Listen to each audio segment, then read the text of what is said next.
అనగనగా ఒక రాజ్యం ఉండేది. దాని ప్రజలు పాపం మంచివాళ్ళే. కానీ రాజుకి మంత్రికి మాత్రం తలతిక్క కొంచెం ఎక్కువగానే ఉండేది. వాళ్లకు అందరూ రాజుల్లాగా రాజ్యాన్ని పరిపాలించడం అంటే అస్సలు ఇష్టం లేదు. అందుకని ఏదైనా ప్రత్యేకత ఉండాలని వాళ్ళొక శాస్త్రం చేశారు. పగలు రాత్రిగాను, రాత్రిని పగలుగాను నిర్ణయించారు. రాజ్యంలో ప్రతి వాళ్ళు చీకట్లో పనిచేయాలి, తెల్లవారాక పడుకోవాలి. ఎవరైతే ఈ ఆజ్ఞల్ని ఉల్లంఘిస్తారో వాళ్లకు మరణదండన. ఇక ప్రజలు ఏం చేస్తారు? రాజుగారు ఎలా చెబితే అలా చేయక తప్పలేదు. తమ ఆజ్ఞలు చక్కగా అమలవుతున్నందుకు రాజుగారు, మంత్రిగారు మాత్రం చాలా సంతోషపడ్డారు.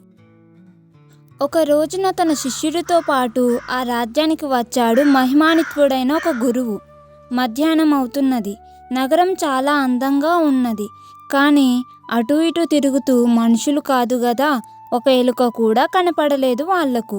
అందరూ తలుపులు బిగించుకొని నిద్రపోతున్నారేమో.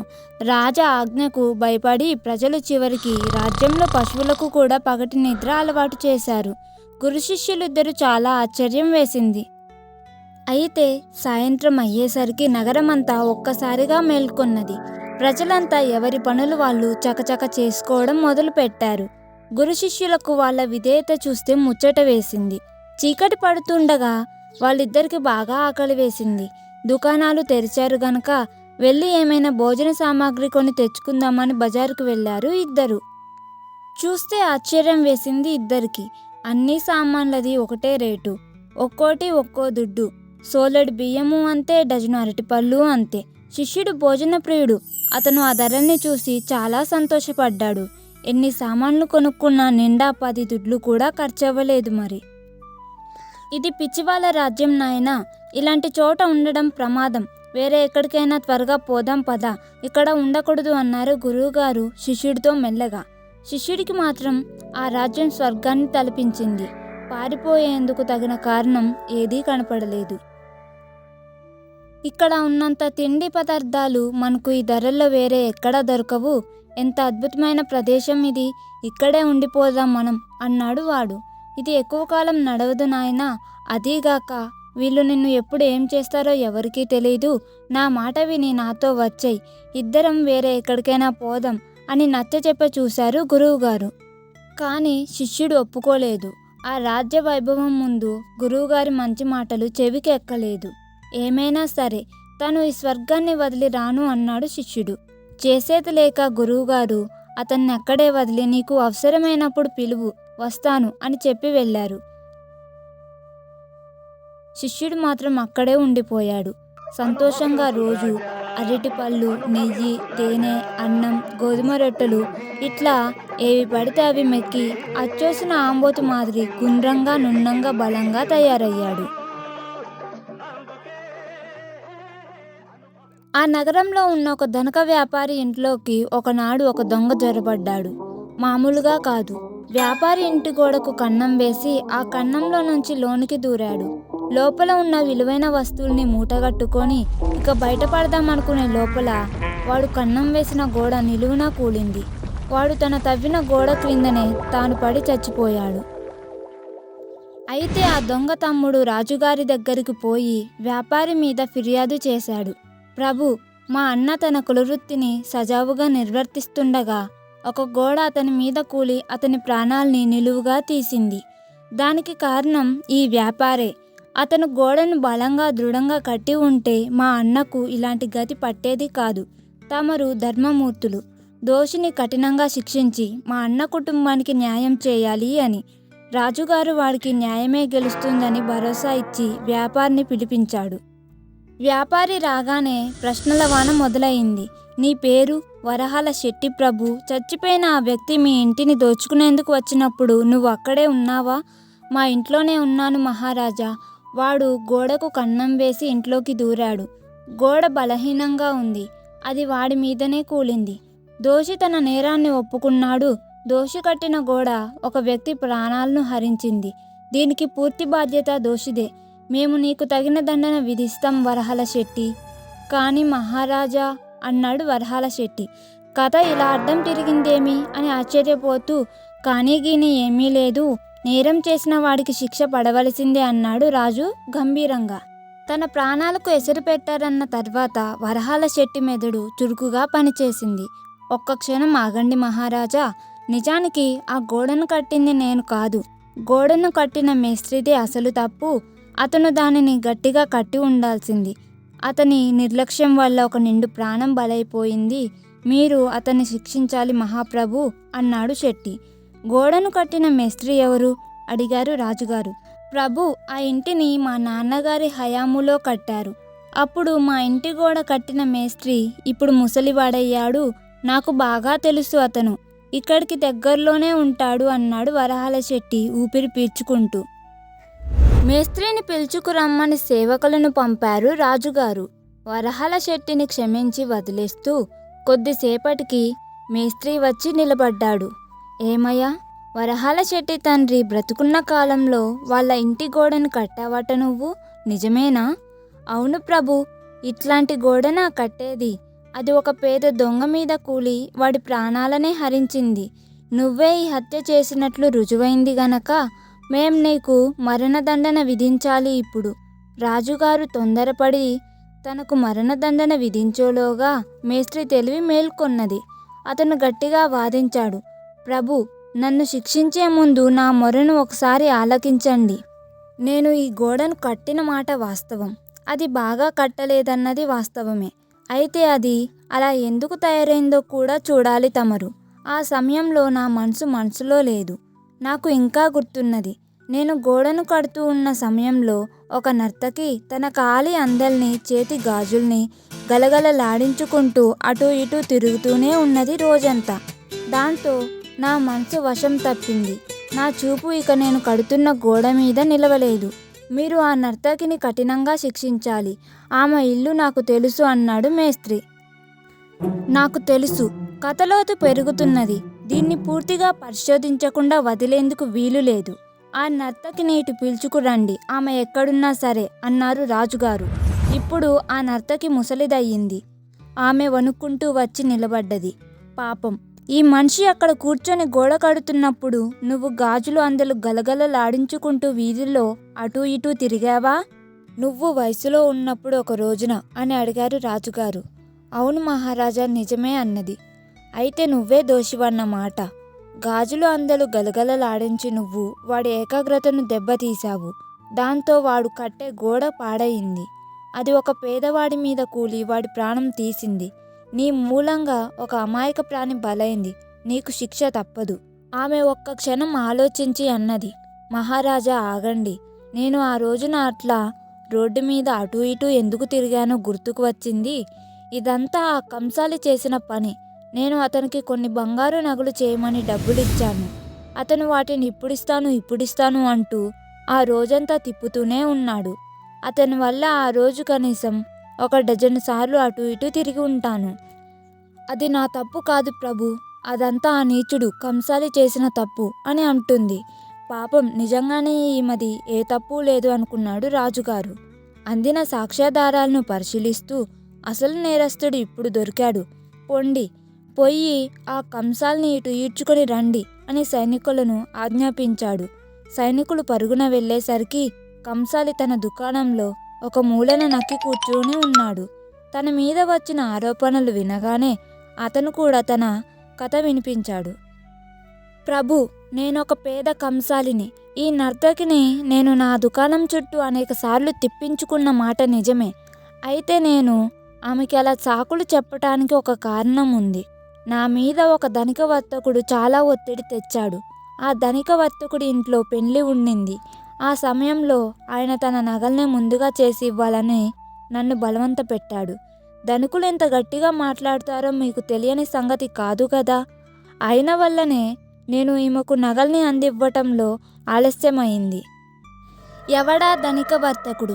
ధన బలంతో తన నగల్ని ముందు చేయించుకొని ఈ పేద నర్తకిని అన్నిసార్లు దుకాణం ముందు వీధుల్లో తిరిగేలా చేసిన ఆ వర్తకుడు ఎవడు? వాడి మూలంగానే మేస్త్రి మనసు వశం తప్పింది. అతని వల్లనే గోడ సరిగ్గా కట్టబడలేదు. అతని వల్లనే ఆ గోడ విరిగి ఒక మామూలు దొంగ మీదికి విరిగిపడి వాడి ప్రాణం తీసింది. దీని అంతటికీ కారణమైన ఆ ధనిక వర్తకుడు ఎవడు అని అడిగాడు రాజుగారు ఆవేశంగా. ఆ పని చేసింది వరహాల శెట్టిగారి తండ్రే ప్రభు. అన్నాడు కంసాలి చల్లగా. ఓహో, న్యాయం తిరిగి తిరిగి చేరాల్సిన ఇంటికే తిరిగి చేరిందన్నమాట. పిలిపించండి వాడిని ఆజ్ఞాపించారు రాజుగారు.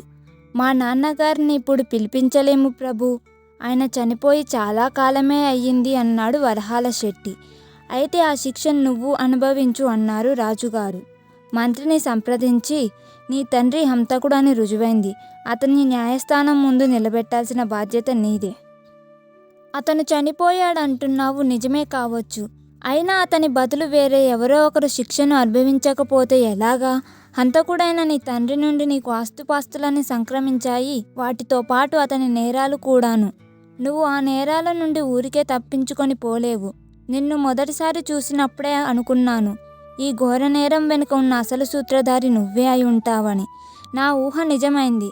నీకు ఇక జీవించే అర్హత లేదు. మేం నీకు మరణదండన విధిస్తున్నాం. వర్తకుడిని విధించటం కోసం కొత్త వధ్యశిలను ఒకదాన్ని సిద్ధం చేయమని ఆజ్ఞాపించారు రాజుగారు. ఒకవైపున కటిక వాళ్ళు అలాంటి శిలను ఒకదాన్ని సిద్ధం చేసి శిక్షను అమలు చేసేందుకు కత్తులు నూరుకుంటుండగా మంత్రిగారికి ఒక అనుమానం వచ్చింది. ఈ శిల పెద్దది, దీని విడివి ఎక్కువ, చూడగా వ్యాపారి మెడ సన్నం. ఇంత సన్నగా ఉండే మెడ వధ్యశిలలో సరిగ్గా సరిపోదు కదా, మరెట్లా అని మంత్రి తన అనుమానాన్ని దాచుకోకుండా రాజుగారి దగ్గర ప్రస్తావించాడు.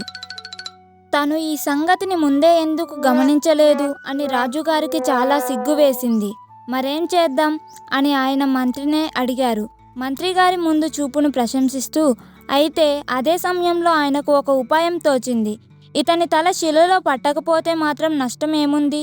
శిక్షను ఎలాగైనా అమలు చేయవలసిందే. వీడి బదులు రావుపాటి మెడ ఉండేవాడిని ఎవరినైనా వెతికి ఎంపిక చేసుకుంటే సరిపోతుంది అని. మంత్రిగారికి ఈ సలహా బాగా నచ్చింది. వెంటనే సైనికులు ఊరంతా వెతకటం మొదలుపెట్టారు, వధ్యశిలలో పట్టేంత పెద్ద మెడ ఉన్న లావుపాటి మనుషుల కోసం. అలా వెతుకుతున్న సైనికులకు చూపు సంతోషంగా అటూ ఇటూ తిరుగుతున్న శిష్యుడి మీద పడింది. అతను నెలల తరబడి అరటిపళ్ళు, నెయ్యి, తేనె, అన్నం, గోధుమ రొట్టెలు తిని తిని బాగా కొవ్వు పట్టి ఉన్నాడు. మరి సైనికులు తన మీదికి దూకి పడెరెక్కలు విడిచి పట్టుకోగానే శిష్యుడు గింజుకున్నాడు.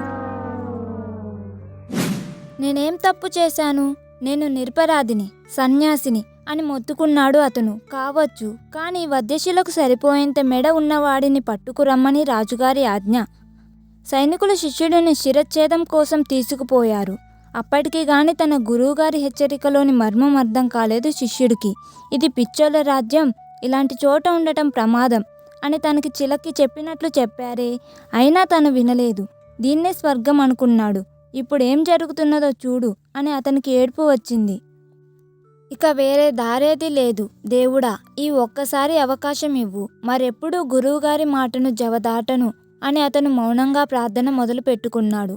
దేవుడు ఆ ప్రార్థనను నేరుగా గురువుగారికే చేర్చాడు. అద్భుత శక్తులున్న ఆయన తక్షణం శిష్యుడి ముందు ప్రత్యక్షమయ్యాడు.